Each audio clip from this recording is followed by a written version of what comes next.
Hello. Namaste. Good morning. Welcome everybody. This is Sunil Mardia from Mtlexs. Hope you are all doing well. Welcome to the World Non-Ferrous Conference 2016 powered by Mtlexs. Thank you for making it a big representation by all the metals or the members of the non-ferrous metal ecosystem. सबसे पहले मैं भगवान को और मेरे sir जी पिताजी को धन्यवाद देना चाहूँगा कि उनका आशीर्वाद हमेशा मेरे साथ में है. The aim of this conference or the aim of this idea behind having this conference is to make the non-ferrous metal ecosystem future ready by solving the pain points through e-commerce, easy banking, as well as increasing demand of non-ferrous metals in India by making collaborative efforts as well as innovation. For the first time ever, the event is sponsored equally by primary producers as well as recycling companies, and also has representation of companies dealing in aluminum, copper, brass, zinc, tin, lead, nickel, all these kinds of non-ferrous metals. An earnest request to please put off your mobile phones or put them on silent mode. Over the next 2 days, 1.5 days, we are going to have beautiful and very interesting presentations, panel discussions, which will help the participants take informed business decisions.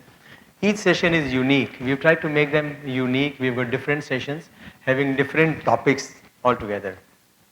And we have made sure that there is no repetition. Hence, I would request you to attend each session. I would like to here thank my daughter Saloni Mardia for profusely for fulfilling my dream of doing something for the non-ferrous metal ecosystem at such grand scale. I would like to please applaud for her. Thank you. I am deeply indebted for the knowledge and guidance of Mr. Professor Murthy. Unfortunately, he is not here today. Dr. De Sarkar, he is not here, also been able to make it. Mr. Pugazanti, he is here. Mr. Ajit Advani is also here. Mr. B. Hariharan, he is an ex-senior general manager, Ordnance Factory. He is also not here, unfortunately. And Mr. Surendra Mardia, my uncle. Thank you.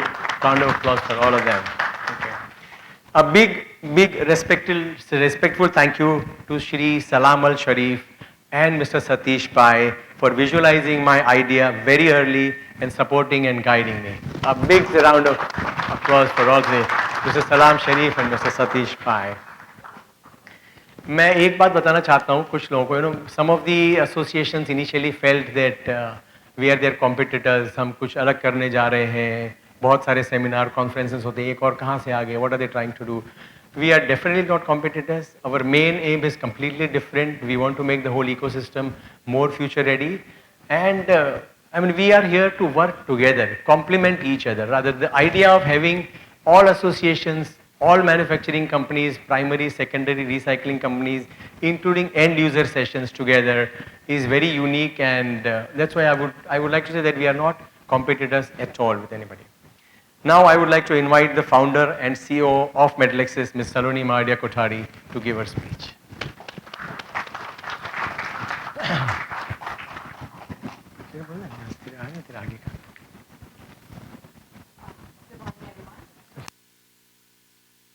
Good morning, everyone. I would just like to take this opportunity to thank everyone here for coming and attending and gracing this event. A special thank you to all the people who have supported us to get this event going. To start off with, I would like to invite, as BMR is a premier supporting partner, I would now like to invite to stage Engineer Salam Sharif, BIR Chairman of the Ambassador Committee, BMR President and Chairman of Sharif Metals International, to say a couple of words. Please welcome Mr. Sharif on stage with a round of applause. I know it's early morning, so better catch up the speech in the morning before everybody gets bored. Very good morning, everyone. Mr. Sunil Mardia, dignitaries, Your Excellencies, BIR and BMR ambassadors, distinguished guests, ladies and gentlemen, very good morning to you.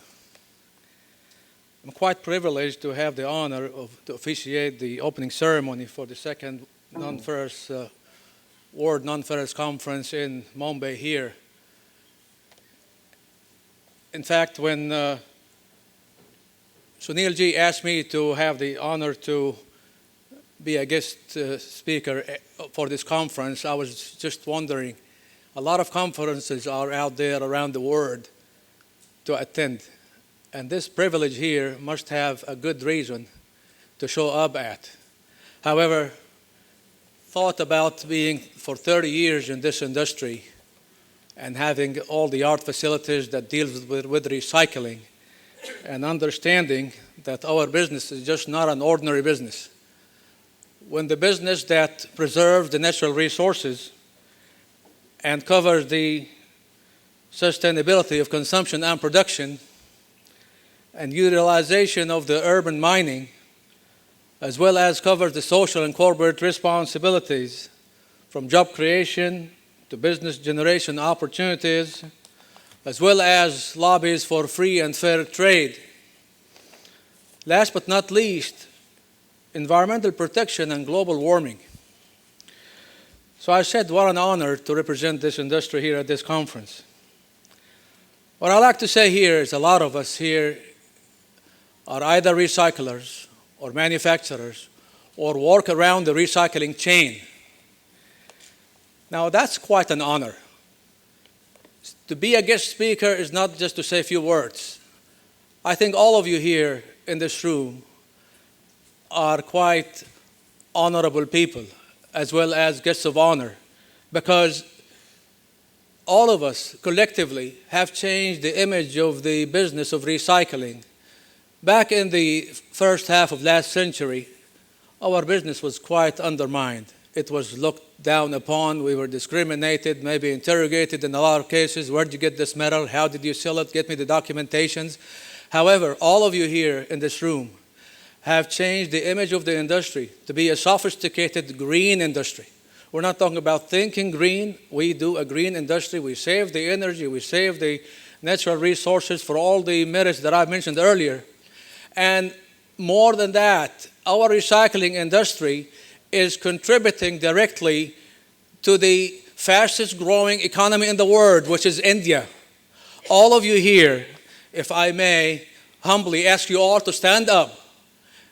And if you stand up tall and proud to be a recycler and give yourselves a round of applause for being in this industry, may I ask all of you to stand up, please? All of us should be standing, I repeat, tall and proud that we are recyclers.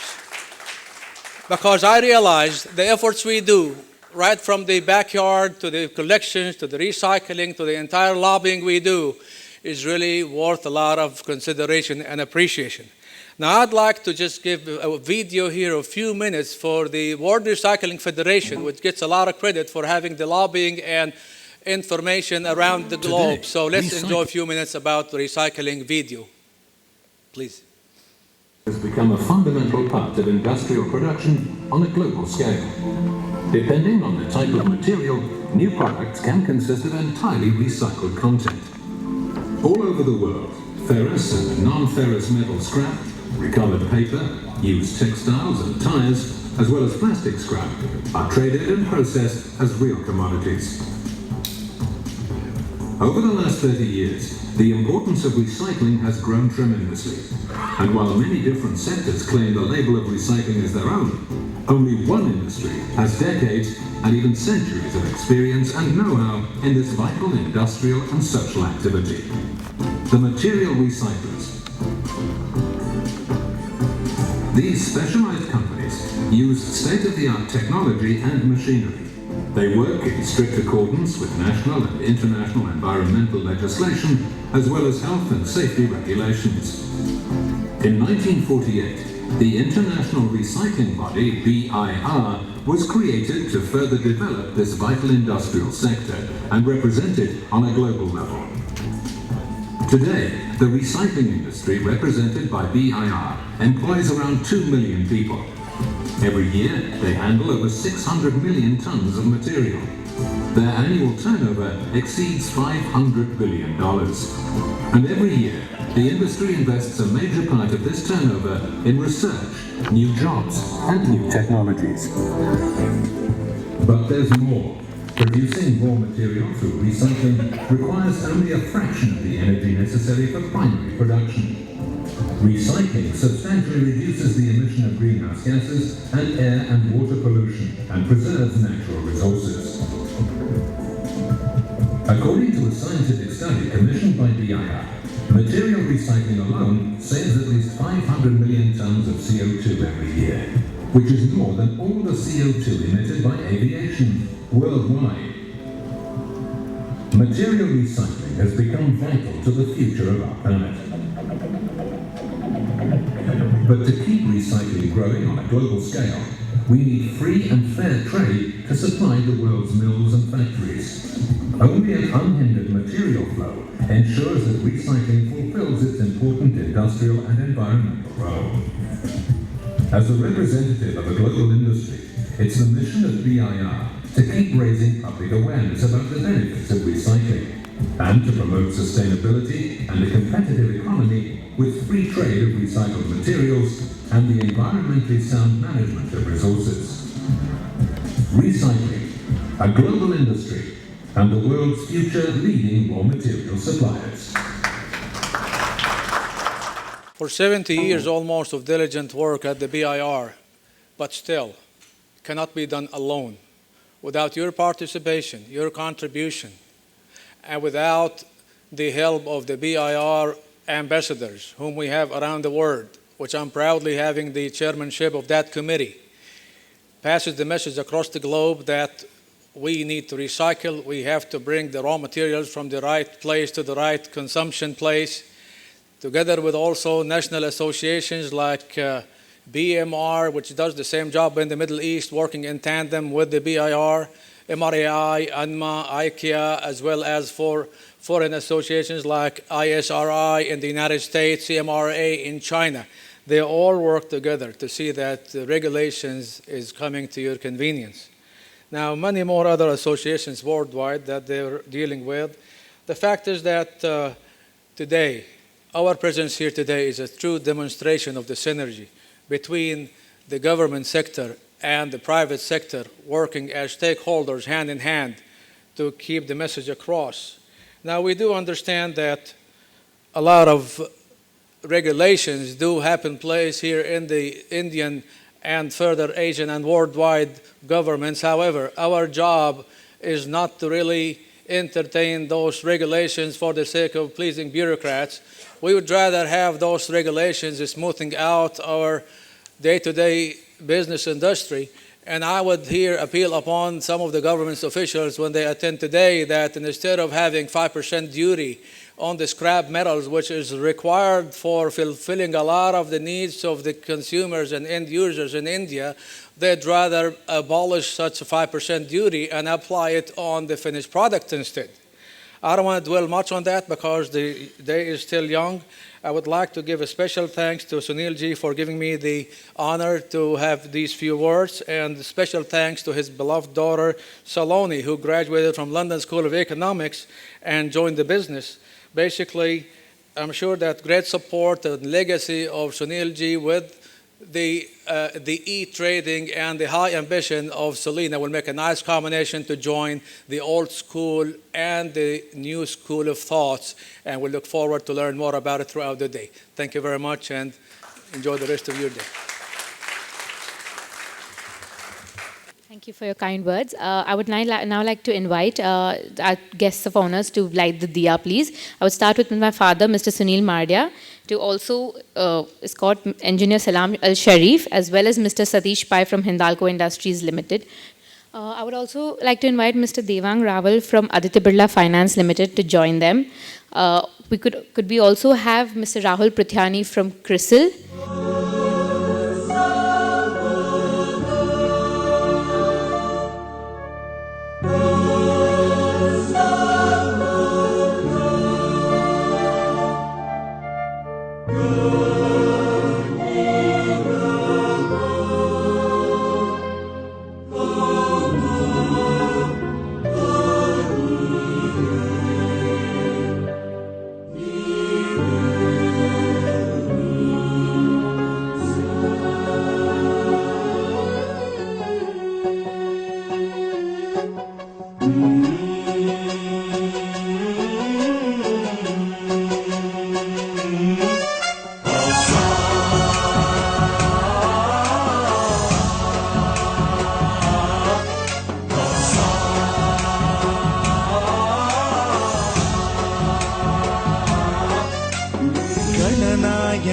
गणाधिपाय गणदैवताय गणाध्यक्षाय धीमहि गुणशरीराय गुणमण्डिताय गुणेशानाय धीमहि गुणातीताय गुणाधीशाय गुणप्रविष्टाय धीमहि एकदन्ताय वक्रतुण्डाय गौरीतनयाय धीमहि. Before I hand over the mic, I would just like to say that our vision is to solve the pain points of the non-ferrous metal ecosystem. We started off by providing content and information, moving on to making a sturdy, neutral trading platform, allowing everyone to do online B2B sales, which will, along with that, we will also do value-added services of banking, logistic, quality assurance, to become a one-stop solution to do anything related to non-ferrous metal industry. I would just like to show you one slide, which would be, so this is a slide which shows the growth of China over the period of the last 15 years. And what I wanted to just show is that how China has had 4 times growth from 12% moving on to 45% of production.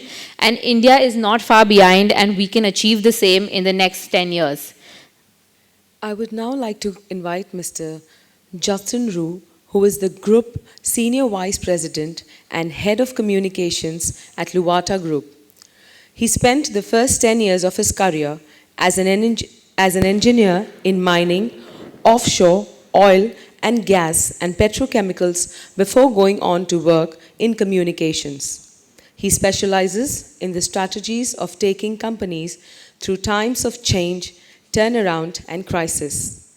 As a writer and international journalist, he has written for the Howard Hughes Foundation, The Lonely Planet, the British National Press, EU Vision, and a number of other publications, as well as having been the editor of 3 other titles. Having been a presenter on BBC Radio, Justin is a regular public speaker on business practices, engineering, history, and culture, combining stories from the past with the visions of the future. I now welcome Mr. Justin. Please welcome him with a round of applause. Thank you very much. Sound. Good, we're on. Good morning, ladies and gentlemen.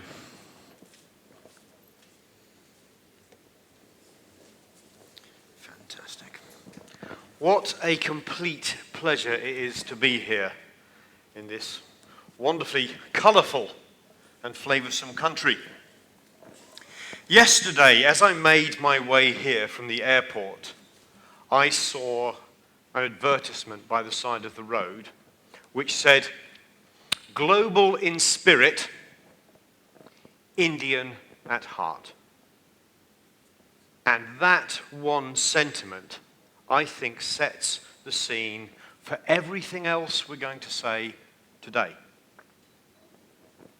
Now, I have in my career had the pleasure of following technology and engineering pretty well all the way around the globe and seeing the effect that it has on society.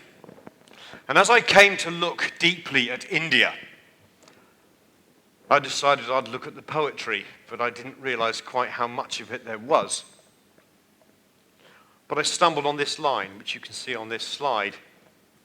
That is that intelligence without ambition is a bird without wings. Ambition we can see all around us. Ambition we can see with the fine gentlemen we have on this stage. Ambition we can see all over this board here. Ambition made in India. Ambition, a world non-ferrous ecosystem. I look at the story of India here that you'll find in your delegate packs to increase manufacturing share of GDP from 15% to 25%, to improve ease of doing business to rank 50, to grow GDP 8% year on year the next 3 years, to work in infrastructure and housing and renewable energy and automotive. The ambition is there. So what of the intelligence? I learned last night from Sunil that the first mention of an aeroplane was made in India 300 years BC. The first time somebody thought of an aeroplane. And this made me think of the spice routes and the silk routes. This is why I've called my presentations today Flavors of Yesterday and Tomorrow, because I don't think people quite realize the effect of India on the world we're in today. The spice routes and the silk routes started about 300 years BC and finished in about 1450. And along the silk routes, the roads you can see in this diagram, came silk from the east and wool from the west, and all the treatments and the weaving and the technology that went with them. And by sea, on the spice routes, came everything that could be shipped as a commodity. Spices and pigments, all sorts of different things. And India, as you can see, was right in the middle. And sometimes people ask me about India's contribution to the world. Well, being right in the middle of those routes, as all those things were being transported, along with them came knowledge and stories. The first alloying of carbon and iron to make steel, 300 BC, India. Are there any Italians in the building? Good. Because the Italians will tell you that in 1897, they created radio. It was not Marconi, it was 1895, first demonstrated in Calcutta. What else came from India? Shampoo. Any Greeks in the room who think that they invented mathematics? No, we have 0, the number 0, the decimal point, and algebra. India. And when England thought it ruled the world with its wonderful wool trade, which came to its peak around 1200 AD, it traded along with India, who had been farming cotton and doing it much better since about 4000 BC. And if any of you go to Italy and have a look around the Uffizi Gallery, you'll notice that no paintings have the color blue in them till 1420, when the color blue traveled from India to Europe. Michelangelo's The Holy Family is the first painting to have blue in it, and it was considered one of the great wealths of the earth. From India we have buttons, we have cotton for our shirts, we have sugar, we have the number, pi, diamond cutting, zinc smelting, ammonium nitrate, rulers, and the game chess, among many, many other things. These are the flavors of India from yesterday. Here we're here today to talk about metals. And to talk about metals, I use this, the British £2 coin.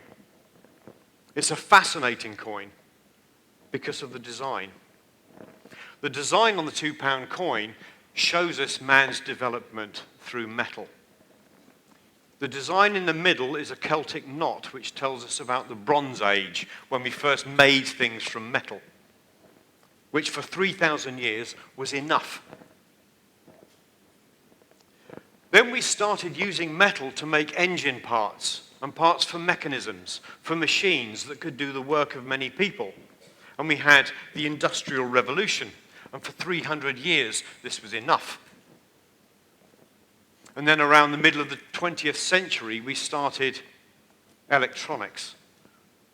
With electrification, our machines could be more and more precise. We had mass production, the electronic revolution, and for 40 years, that was enough. And then we realized that that electronics could share information, as we do with Mtlexs, and with the internet, and people started sharing opinions, which started changing politics all around the world. That last ring is a pair of twisted wires, the information era. The question I'd like you to think about today is, if there was a fifth ring, what would it be? Who knows? Maybe this is Maybe it's the end for metal. Who knows? Who knows what the future will bring? I don't. If I did, I wouldn't be standing here. I'd be very rich somewhere else. E-metals. The perfect combination. I can tell you three things with certainty about the future. One, the human population will continue to rise. That half of the world has a standard of living that the other half of the world wants to have. And the other half of the world will not take 500 years to get that standard of living, they'll take 50. This is the greatest rise in consumerism we could ever imagine. I looked at the news this morning and saw that the World Aviation Authority has now signed up to the reduction of CO2 emissions.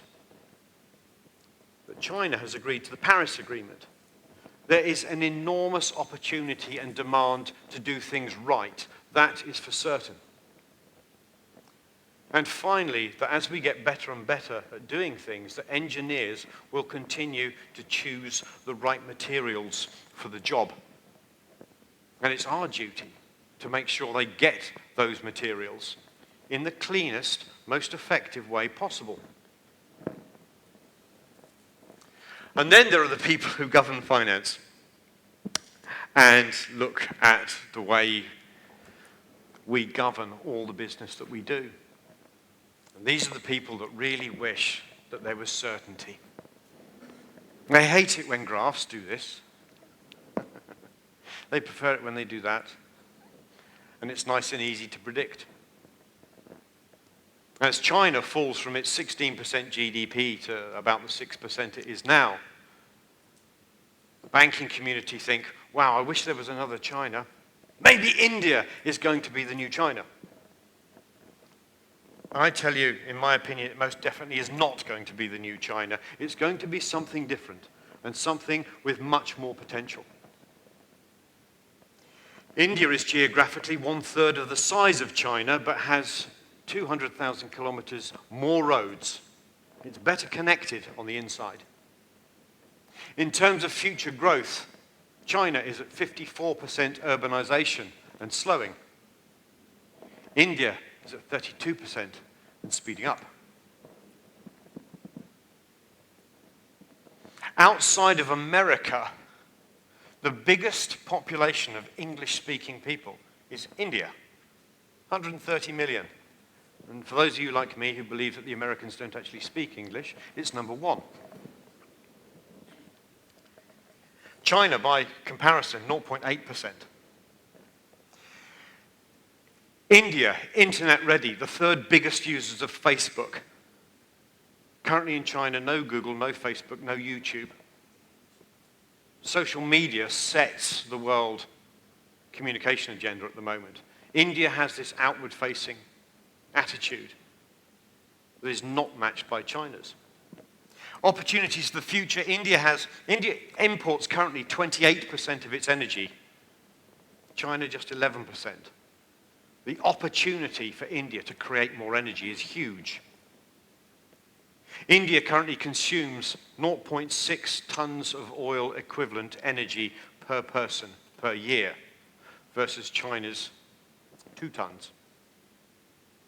India is much more lean in its energy consumption, but as GDP grows, as we'll talk later, it will consume more. The opportunity to generate power cleanly is enormous. China has an infrastructure surplus. India has infrastructure opportunities. The fastest growth driver of GDP is infrastructure, without any doubt. Is India the new China? No, it most definitely isn't. It's the new India. And it's a very, very, very exciting place to be. So what should we talk about for the next 2 days? Om Nom Shiva.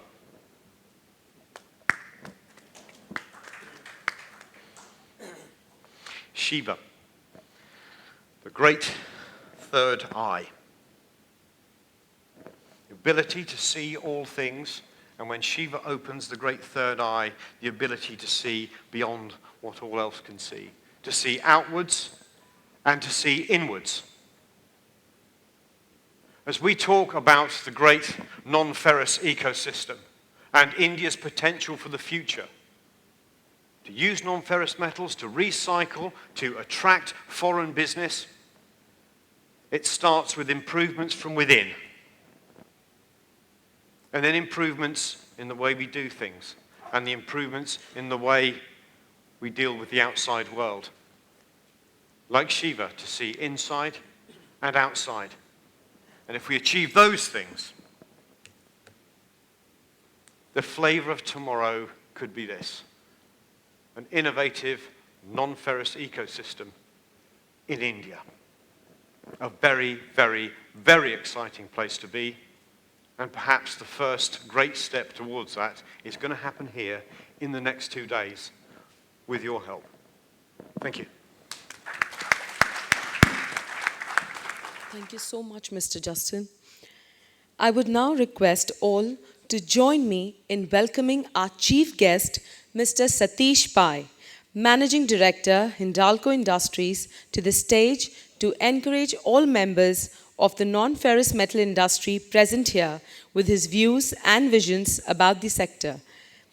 Sir, we thank you for being here with us today as a chief guest and welcome you to address the gathering and speak about the Indian non-ferrous industry.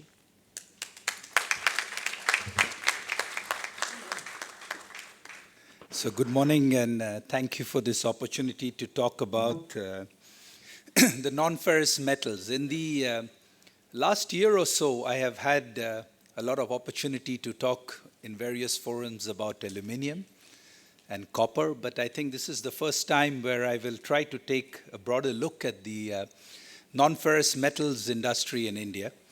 And I think that taking into account what's happening in the country, I wanted to give a perspective of why non-ferrous metals and the growth of this industry is important to the development of the country.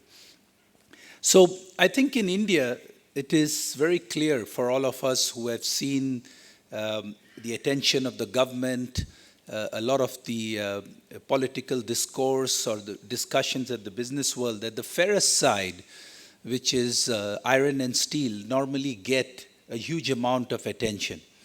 And I think that, what we have been trying to do through the various associations, aluminium, copper, all included, is trying to bring on to the public perception that the non-ferrous metal industry is actually not much smaller than the ferrous one. And more important, if you look at the demand and the consumption pattern going forward, as the industry, as the country develops, it's the non-ferrous side that is going to see a much larger rate of growth in the country. So hence, I think that, at least from our side, a huge amount of effort has gone in at the various forums to position aluminium, copper, zinc, and the non-ferrous metals industry overall. Now, if you look at, and we're going to cover things like copper, aluminium, zinc, nickel, titanium, and if you see the sort of the world market and what part India plays, you will see that, from a percentage point of view, we are still quite small. But I guess, as various speakers have said, that's where some of the opportunities lie. Because India today is the fastest growing market. In fact, if you look at any other place in the world, most places have got a very small single-digit growth as far as the consumption goes. And really the only bright spot from a growth point of view, and this is regardless of any metal or industry goes, it is the Indian market now. And I think that the Chinese economy has grown in double digits for many years and is starting to show signs of plateauing. I think that for most of the major producers, and that's why the attention that India gets, whether it's aluminium, copper, zinc, shows that, most of the people now are actually focusing on the Indian market, which remains one of the bright spots from a growth point of view. Now, the other part that attracts a lot of this attention is that if you look at the bottom half of the curve, on a per capita consumption-wise, India still has got a long way to grow, and hence people think that potential is there. Now, What has really changed in the last 2 years is the big focus that the government has given on industry and manufacturing expansion. And I think I'm going to show you a couple of things that the government is doing, but I think these are going to actually drive our industry and the consumption of these non-ferrous metals going forward. Now, what makes non-ferrous metals special? And I think that, you may have seen now quite a lot of attention being given to the automotive sector. In Bombay here, you must have seen in the newspapers about the Thalgo trains. So in general, because it's difficult to sort of take all these non-ferrous metals under one go, but they tend to be lightweight, they tend to be durable, they tend to be corrosion resistant. The thermal and electrical conductivity tends to be at the similar levels, strength to weight ratio, the recyclability that has been just spoken about. All these are what makes non-ferrous metals very special. And this is why, if you look at the major sectors, so whether it is transportation, whether it's cars, whether it's trains, whether it's planes, building and construction, the higher you go, most multi-storied buildings now use aluminum facades to get that weight to strength ratio. So across all the major industrial sectors, as India grows, urbanizes, and develops, non-ferrous metals consumption is on a very high growth path. Now also, I guess what we don't realize is that most of the day-to-day things that we see around us, whether it's air conditioners, whether it's food packaging, medicals, consumer durables, all these use a very high degree or a high consumption rate of non-ferrous metals. So if the market is good, if the country is doing right, let's look at some of the drivers for this growth. So this actually is a little bit messy, but if you look at that red dotted curve, that's how the Chinese aluminum consumption on a per capita grew. And you can see the other more advanced economy going. And if you see just right below in that little few yellow dots there, this is where India is roughly about 2.2 kgs per capita consumption from an aluminum point of view. So it just shows that if the Indian economy grows, if manufacturing as a percentage of GDP, which is less than 15%, goes to the 25 that the government plans envisage, you can see what rate of growth for the non-ferrous aluminum, copper, zinc that you could see compared to what the other countries have gone through in the past. Let's take a little bit of look at all the various government initiatives, because these, I think, are actually one of the biggest drivers for our industry. So whether it's the Make in India, whether it's the National Capital Goods Policy, whether it's the smart cities we are talking about, whether it's the push to the whole solar energy, many of these government initiatives are actually going to drive a big amount of consumption of non-ferrous metal. Now, why should India be paying attention to many of these metals? India is very rich in mineral resources. So we have the 5th largest bauxite and coal reserves, the 3rd largest titanium reserves, the 6th largest zinc reserves. And if you actually look at mining as a percentage of GDP, in India it is one of the lowest at around 1% compared to many of the other economies where it is around 3 to 4%. So the government again has, and I think the Secretary Mines will be here later in the day, but they have a very clear policy of trying to get the mining sector and the natural resources sector to be growing in India, and they would like to get by 2025 to at least 1.5% of GDP. Now, there is another very important reason why the mining and the metal side is important to India. Because if you look at the map of India, most of these resources are in the central states. They are in Jharkhand, they're in Odisha, they are in Chhattisgarh, they are in UP, they are in Madhya Pradesh. These are probably some of the most less developed parts of the country. The coastal states in India are developing quite well. But if Indian economy has to grow overall, these heartland states, as I call them, have to have their share of the growth. And this is where most of the natural resources of India lie, By the way, most of the coal resources, power plants are all in these areas, which is why I think that the development of these natural resources, and especially aluminium, copper, things like that, are going to be very important for the Indian economy so that the growth pattern that we see in the country is equally distributed. We cannot have a state where India will develop only on the coastal side and not have the central parts of India develop. Now, we do have a strong industry presence, and the important point which I think Mr. Mardia brought out is that, whether it is the upstream, whether it is the downstream, I just took an example of the aluminium side, and you can see that right from the mining side, right down to the consumer side, there is a well-established ecosystem across the country.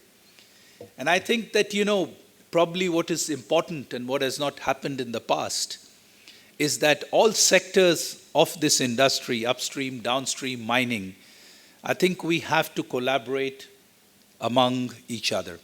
I think it has been seen too long as each of the individual groups operating, each of the individual groups having their own drivers, which is quite natural from a business point of view.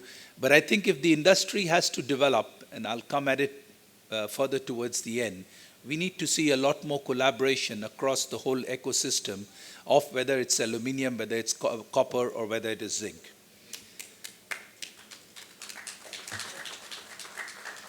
Now, I'll touch briefly on the challenges of the domestic industry in India.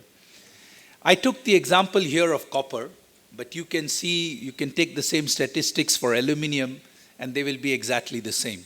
So with the huge amount of mineral resources in India, whether it's copper or whether it's aluminium, in the last 5 years, majority of the metal consumed in India is imported. Now, I'm all for free movement, but have you ever heard of Saudi Arabia importing oil? So why should India, with the 5th largest bauxite reserves in the world, be importing more than 50% of its aluminium needs? So there should be, I think, a little bit of a balance, because if we want the central parts of India to develop, then I think this balance needs to be looked at, because the Indian industry, and if you look at the bottom left-hand corner, the domestic capacity, a huge amount of investment has gone in this Make in India, manufacturing investment has gone in, capacity has been put in. And I think that there should be a little bit of balance between Make in India, which actually should be made in India and not just imported into India. Now, what affects the domestic cost competitiveness? And I think that, I've had a lot of discussions with the government side, and I think it is very clear that the Indian government and I think the Indian industry, they are all competing on an international market, on an international scale. And hence, this competitiveness and the transparency has to be there, because I think in general, world trade is growing. The days of high tariffs are going to be gone. There is going to be a lot more free movement of people and business across the world. And I think generally that's very good for the world economy. But I think that, there are certain things that we have to look at to create what we would call a level playing field. Now let's go and take, and many of you here will probably relate to many of the points I bring out. Let's look at first land. I mean, since the Land Acquisition Acts have come in, the whole process of buying and getting land for industrial use in India, I think that, I sometimes joke whether we will ever get, for us to put up our new smelters like Aditya and Mahan, we got 3,500 acres. I really doubt that anybody can get the ability to buy 3,500 acres ever again in this country to put up a large-scale manufacturing. So this is certainly one of the things that India will have to look at. Capital, the cost of capital in India compared to any of our competitors, whether it's China, whether it's Middle East, the government is putting a lot of effort, interest rates are coming down, but the cost of capital in India to most domestic industry players is still about 9, 10, or for the lower end, at least 12, 13, 14%, compared to in Europe, which is probably 1 or 2%, LIBOR plus a few hundred basis points, or whether you go to China, where it's about 3 or 4% point. The cost of financing does play a big role in industrial competitiveness. So I think land and capital is certainly one place where Indian industry is handicapped. Power, especially for aluminium and some of the other things, power is one of the most important ingredients. I recently showed the minister the dollars per megawatt hour for Europe, China, Middle East, and India. India is the most expensive power that we have in the world today. And it's a little bit very counterintuitive or paradoxical because we have the 5th largest coal reserves in the world.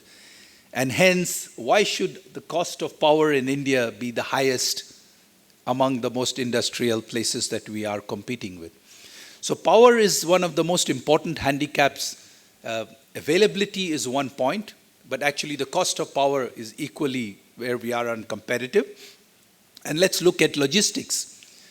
I always give the famous example that shipping from Jebel Ali to Silvassa port is about $10 to $12 a ton, whereas if you want to take anything from the center of India to Silvassa, it costs $5,000 or $6,000, $70 or $80 a ton.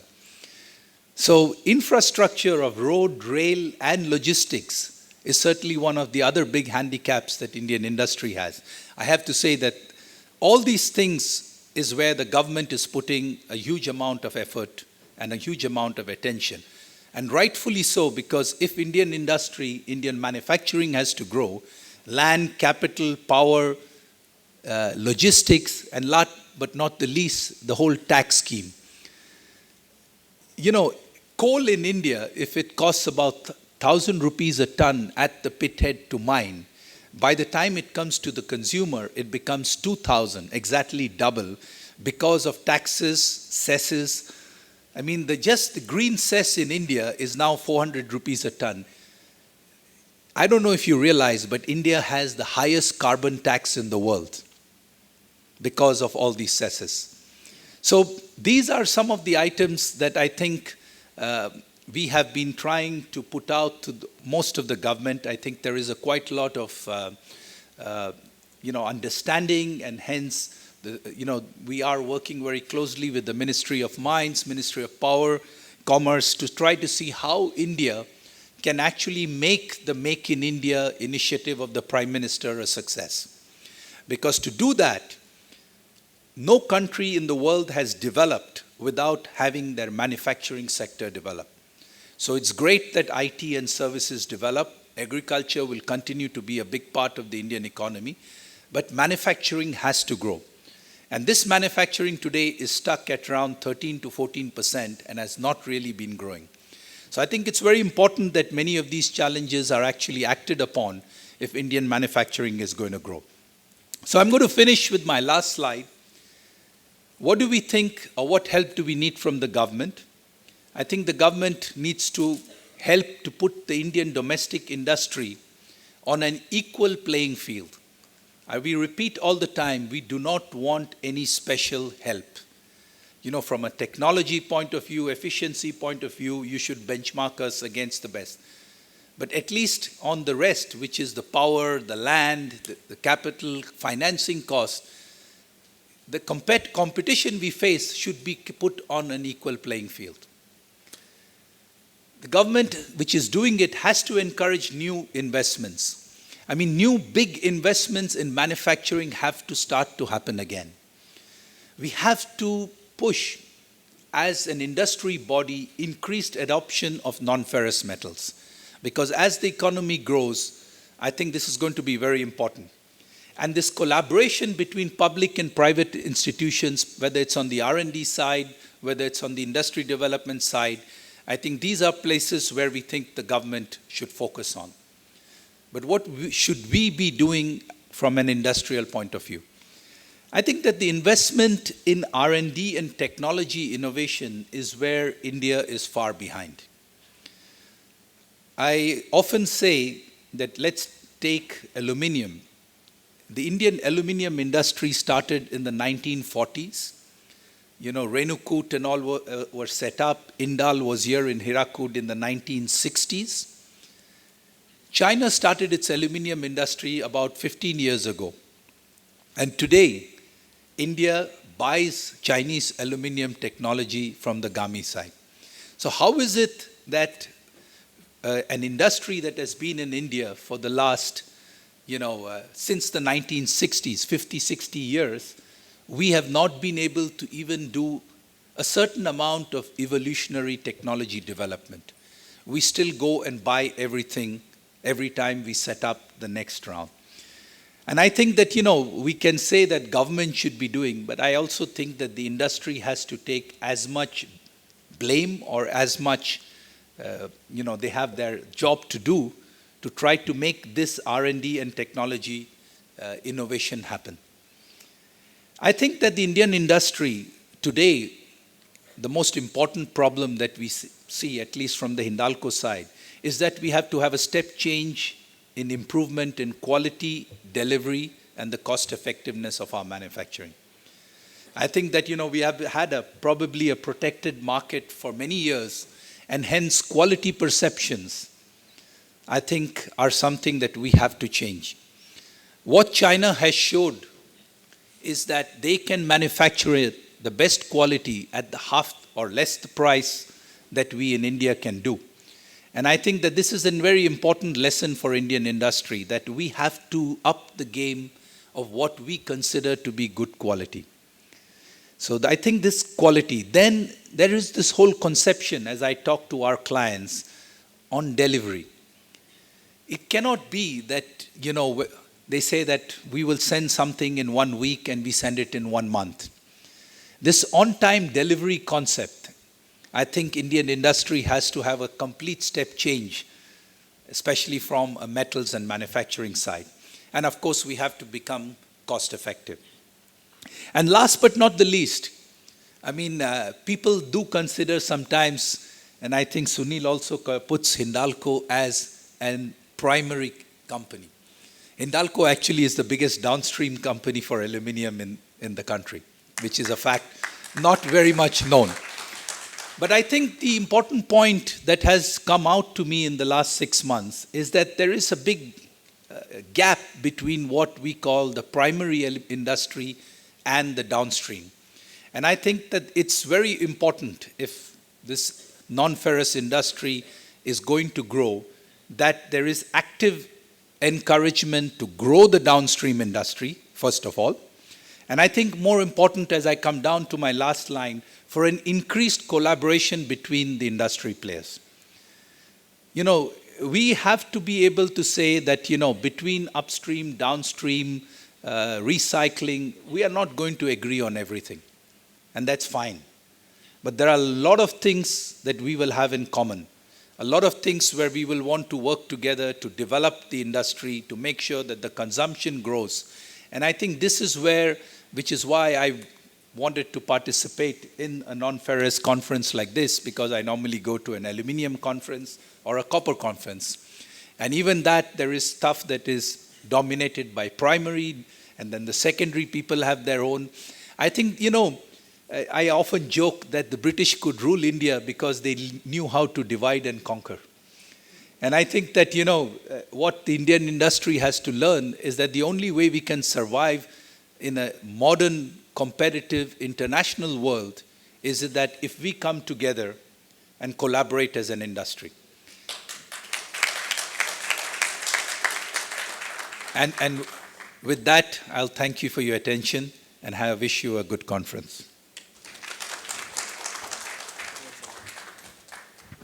Before my team member come in and say something, I would like to profusely thank Mr. Pai.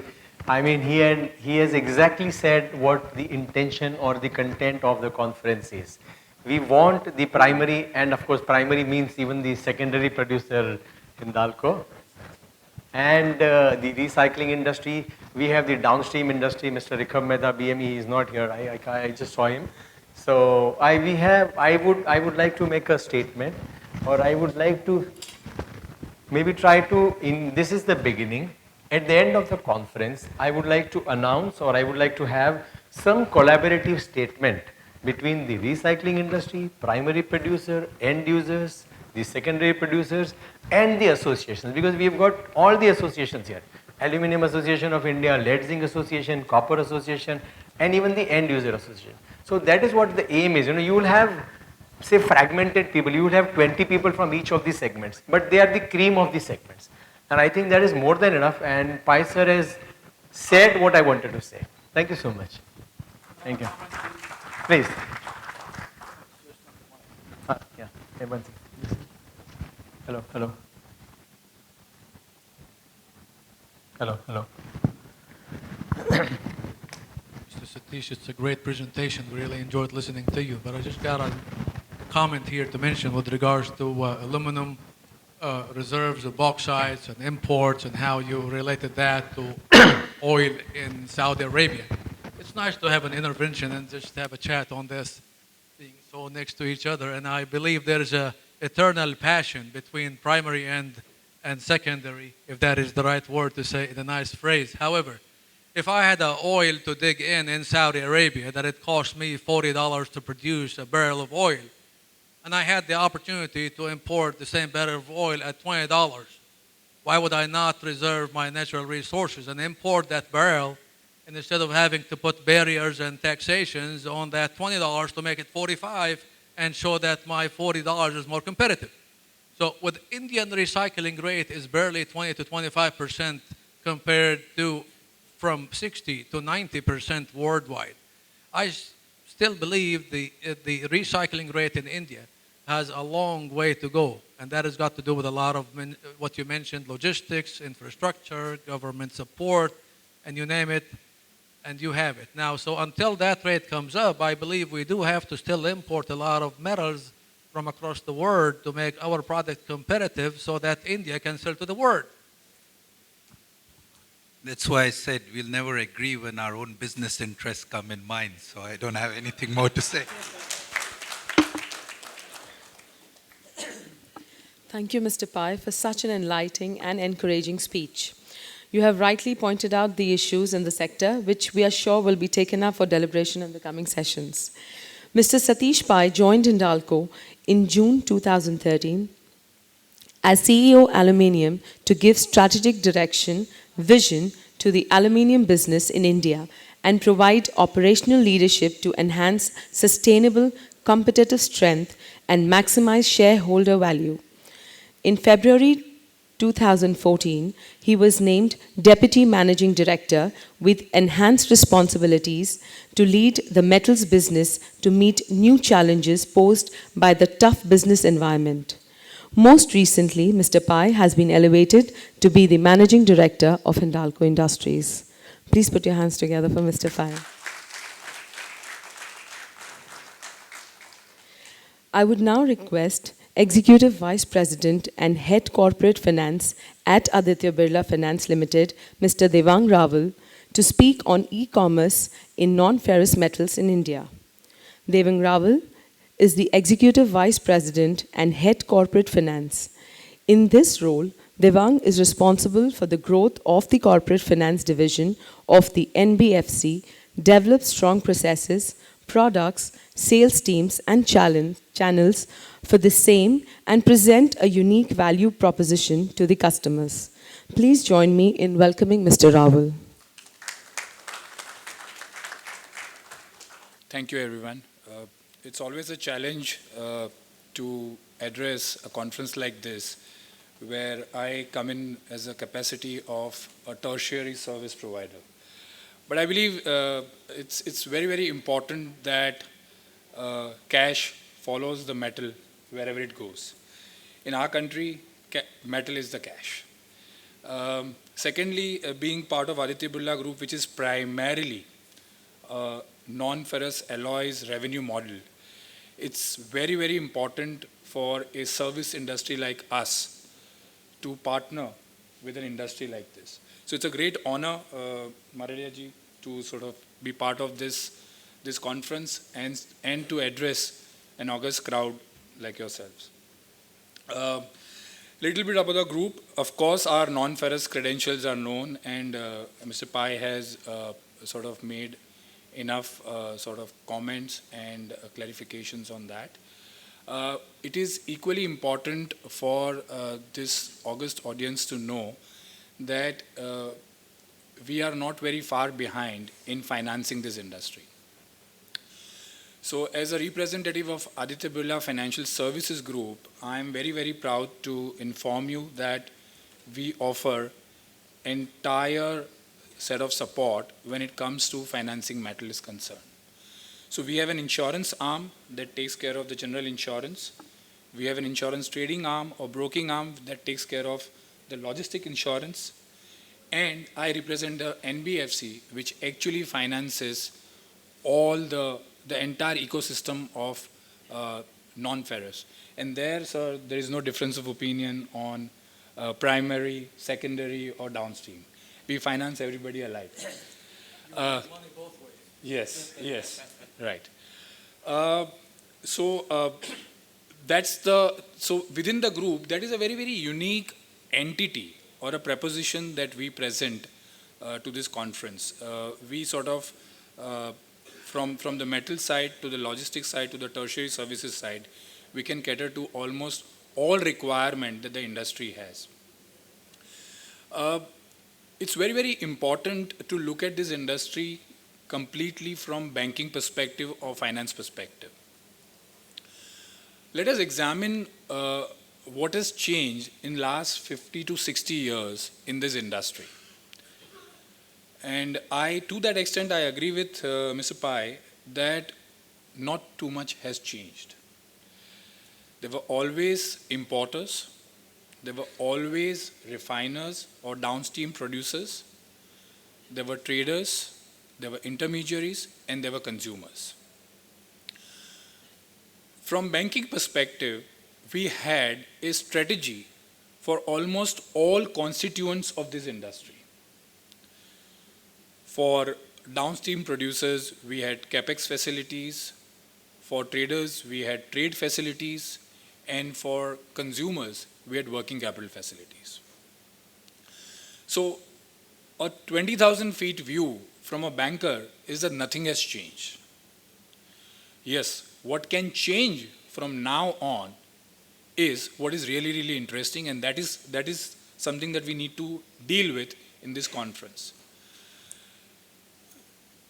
So whenever we talk about innovation, whenever we talk about discovery, reference to China becomes inevitable.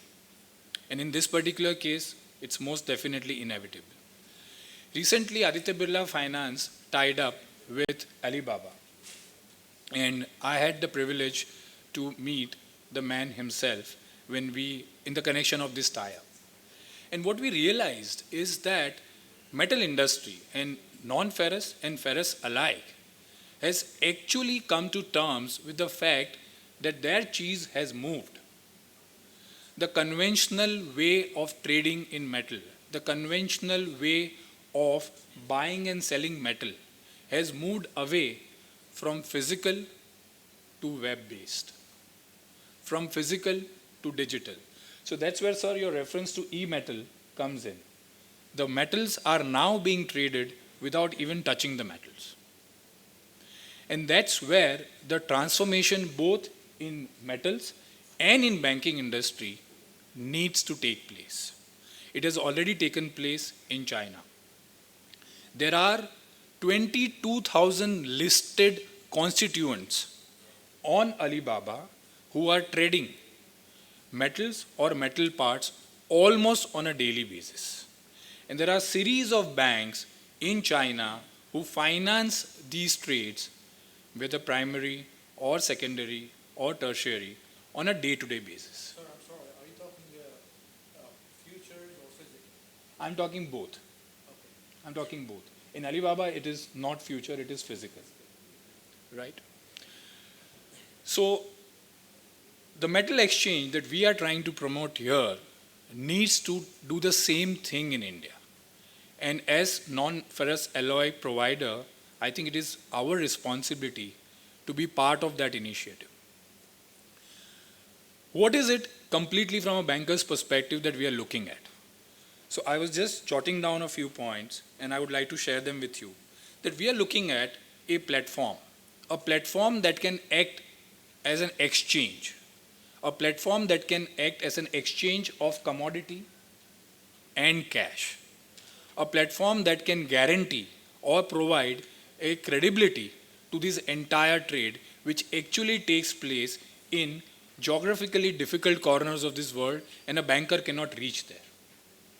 With this platform, I can see a complete fairness, a complete transparency between who the buyer is, who the seller is, and what is being traded. And that, as a banker or as a finance provider, is very, very important for me. What we also need is transparency. We need to know the quality, the assurance on the quality. We also need to know the logistic support that is happening for this particular trade before we put our money into it. So before banking and finance comes into this trade, these are the basic prerequisites which somebody has to put and provide and put together. That is exactly where an exchange like this can play a very, very vital and dominant role. So we look forward to such exchanges, we look forward to such creation of marketplaces, whether it can be B2B or B2C, where such transparency can be restored, and as a banker, I and my other colleagues can come and finance this. How do we finance the trade? For us, actually, a platform like this does not matter. What really matters to us are 3 C's, and this is what I talk about in every banking conference and in this conference as well. These 3's are customer, who are the counterparties, what is the credibility of these counterparties. That is very, very important for us. If we have a marketplace which is transparent and fair, it will be quite apparent. We can deal with immediately on issues like anti-money laundering, e-KYC, who my borrower is and who my counterparty is, without having to go through tons of documentation. It can be done on the same platform. Second C for me is collateral. Normally, in conventional sense, the smallest of the entity in the metal trade today does not or cannot offer that metal to me as collateral, although there is a value attached to it. The reason why that is not being done is because we don't have efficient logistics system to create a collateral charge on these metals. Today, these metals are lying in godowns, in warehouses, which are not registered, which does not have proper facilities. They are being transported through unregistered vehicles or logistic partners who do not have, who have not corporatized themselves. And therefore, for us as bankers to take a call on such entities become very, very difficult. But just as we've seen transformation in agro commodities, where we are now able to finance trades which are paper, but backed by very, very efficient logistic partners like warehouse providers and transportation providers, if we can bring in those C's, those worlds of change in the metal industry, offering finance to legitimate trades will become that much easier. And the last C is, of course, cash. And cash will definitely follow the client and the collateral. The question is, can we transform collateral from a piece of land, commercial property, or somebody's residence to the collateral as a metal itself? And that is the challenge that we all today have to agree and address. Sooner we address it, better it will be. So I would like to tell my colleague, Mr. Pai, that in future, I see the local companies, local players being able to access these trades at prices quite close to our Chinese and European counterparts if all these transformations that I'm talking about can take place over a period of time. And the only way we can do it is we all agree to adopt these practices and inform our friends in the government that these needs to be brought about as soon as possible, if possible tomorrow. Our partnership with Alibaba and with Flipkart and with Snapdeal and hopefully next with Amazon.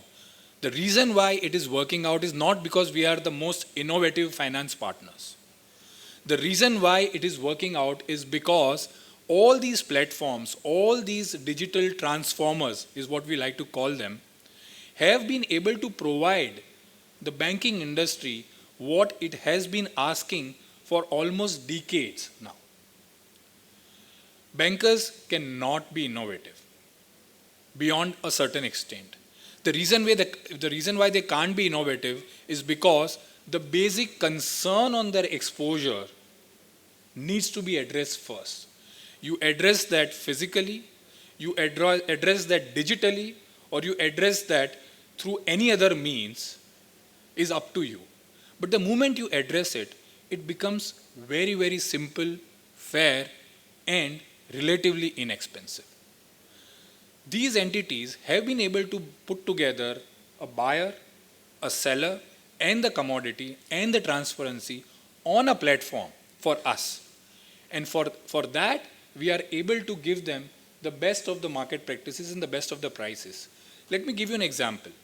A simple iPhone dealer today has 5 different ways of funding the inventory that he has.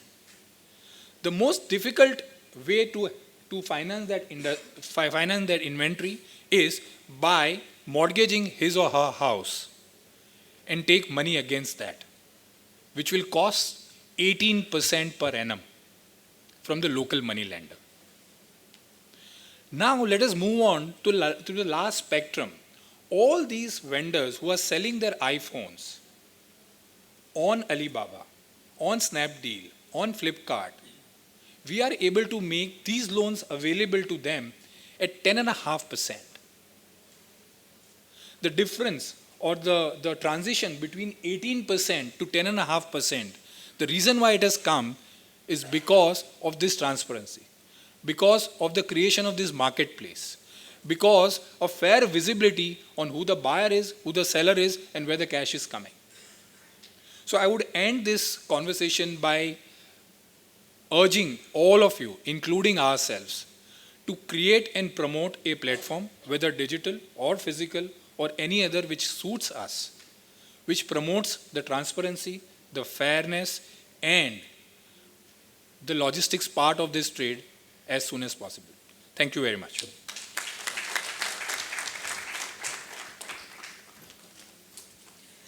Thank you, sir, for your informative and insightful speech. I would now like to invite Mr. Rahul Prithyani, CRISIL Director, for unveiling the knowledge report prepared by CRISIL, specially for the World Non-Ferrous Conference 2016. I would also invite Mr. Sunil Mardia and Mrs. Saloni Mardia once again for the unveiling. Please welcome them with a big round of applause.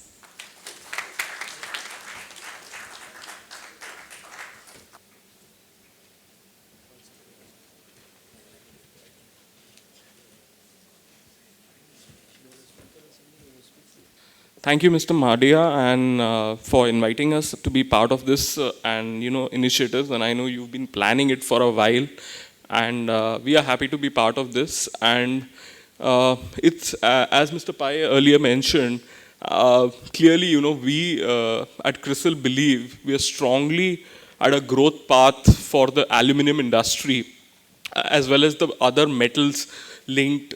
On the non-ferrous side, be it copper, zinc, we are seeing a scenario here clearly where a lot of structural work that needed to be done is in the works. And we probably believe at CRISIL, we are at a takeoff stage over the next few years, and we could be very close to double-digit growth in some of the metals, non-ferrous metals, given the sheer under-penetration and the various initiatives, that Mr. Pai mentioned, especially linked to what we are seeing on the Smart Cities initiative, what we are seeing on the recycling, what we are seeing in terms of the overall government push towards investing a lot in infrastructure, be it on the power side, especially with the kind of initiatives that are happening on the T&D front, which could, over the longer term, drive big-time investment.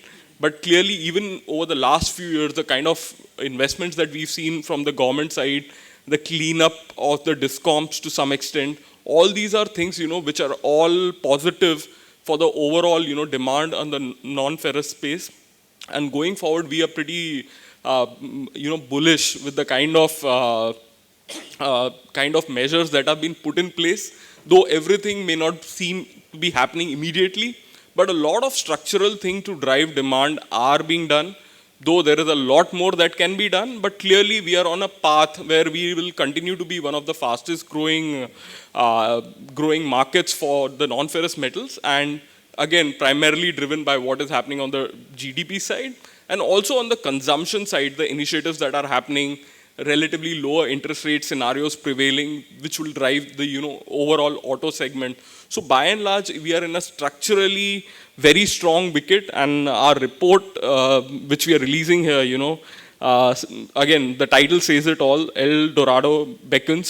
So we clearly believe, we are entering a structurally strong environment for the overall non-ferrous metal space, and our sense is we, as overall ecosystem, right from the primary players, secondary players downwards to all the facilitators who are there in the market, there are a lot of opportunities that are there, and everyone has to position themselves correctly to participate in the overall opportunity that exists. So thank you again, Mr. Mardia. Thanks for the opportunity to be here on the stage. Thank you.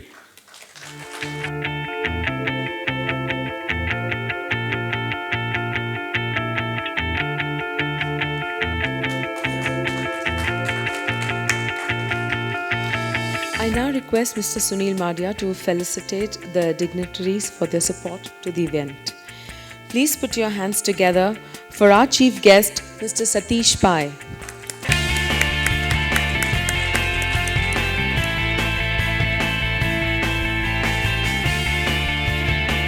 Our guest of honors, Engineer Salam Sharif, BIR Chairman of Ambassador Committee, BMR President and Chairman Sharif Metals International, for being our guest of honor, and on behalf of BMR for being our supporting partner for this event.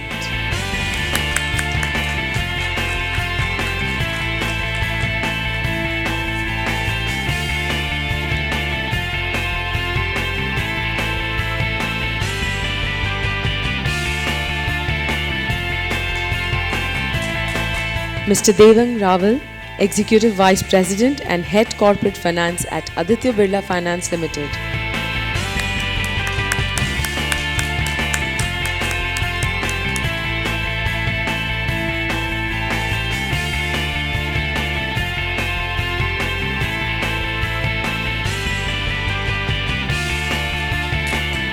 Mr. Rahul Prithyani, CRISIL Senior Director.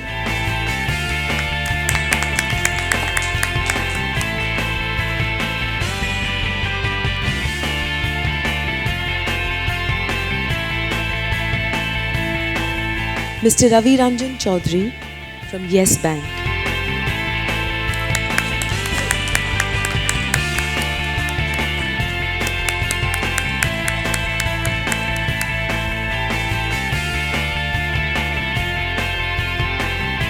Mr. Nasir Aboura, Managing Partner, Aboura Metals, FZCO.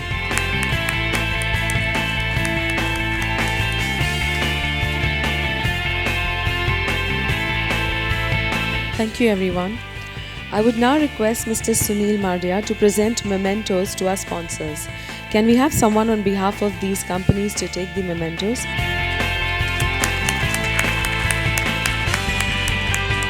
Hindustan Cooper, Sharif Metals International, Mr. Monir,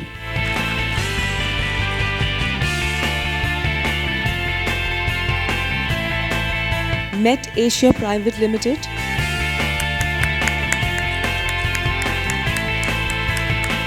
PGI Group,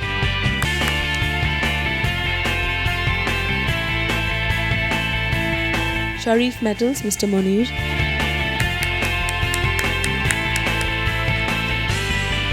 International Brass Industries and Malaysian Aluminium and Alloys.